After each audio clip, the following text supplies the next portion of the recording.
Would you call this a public safety crisis? 100%, 100%. More than a dozen Colorado sheriffs are now sounding the alarm about an issue that they say is a public safety emergency at county jails. And now they're asking lawmakers to help them fix this problem. In a letter sent to Governor Jared Polis last week, 17 sheriffs say they're experiencing a backlog of inmates waiting to be transferred to state prisons after they've been sentenced. Now, the sheriffs say the long wait list is forcing them to foot the bill to house these inmates. So we do want to extend a warm welcome to Maggie Bryan to the Denver 7 morning team. Maggie, you are starting off with such an important issue that you've been sharing with us. You are live at the Douglas County Jail and you spoke to the sheriff about this issue and then potential ways to address it. Yeah, hey, good morning, guys. Once an inmate is actually sentenced to prison, it can take a few weeks to transfer them from county jails like this one to state custody. But Sheriff Darren Weekly told me right now it's taking months because of that long wait list, and he says it's affecting sheriff's offices across the state. So right now, he says 29 of the 400 or so inmates who are housed here at the Douglas County Jail are waiting to be transferred to the Department of Corrections. During that time, the county foots the bill to house those inmates.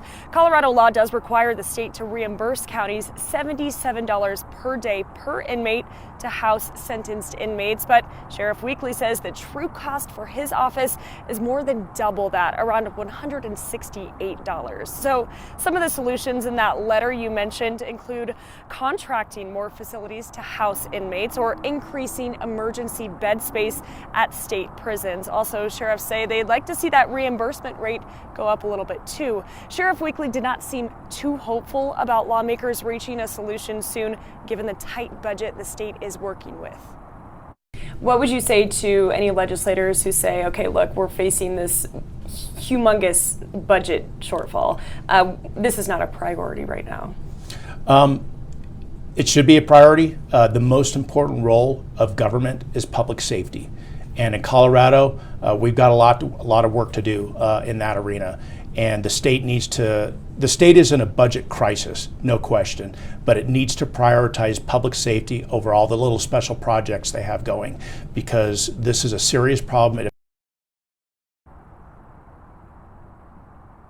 And I reached out to the Department of Corrections for an interview about this. A spokesperson told me they could not accommodate an interview, but they did send me a statement saying they're continuing to have conversations about budget and policy with state leadership.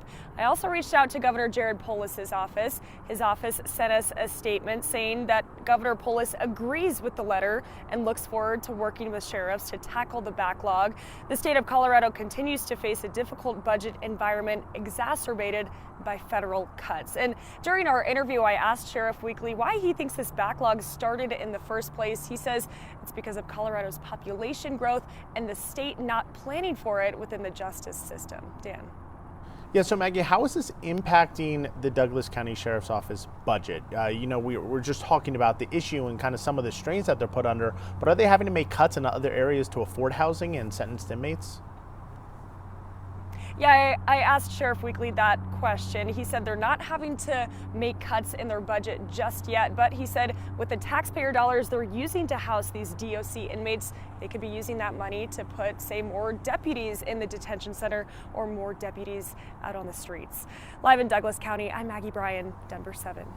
Maggie, thank you for that story. And it was just last week we mentioned to you that 17 sheriffs across the state sent this formal letter that you see on your screen to the governor about this backlog. Now, it warned that this issue was causing a statewide public safety as well as fiscal crisis. This past May, the El Paso County Sheriff, Joseph Roybal, he was one of the ones who was kind of spearheading this. He said that his office's projected invoice for its detainees was just over $182,000, but the actual cost that they accounted for was closer to twice that, at $338,647. So I looked into state data and it confirms this very issue. In mid-June, Colorado's Joint Budget Committee looked into this, and its report found the total backlog in the jails in the state was 552, but only 263 people were able to be afforded by what is currently budgeted. Now, these county jails are taxpayer funded, and Sheriff Weibel from El Paso County said the imbalance requires additional staffing,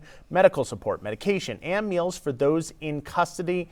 It puts further strain on already tight county budgets. So I spoke with the El Paso County Sheriff's Office to get more specifics on its fiscal situation and how it was adjusting. While we chatted on the phone, they weren't able to get the specifics to me in time for this story.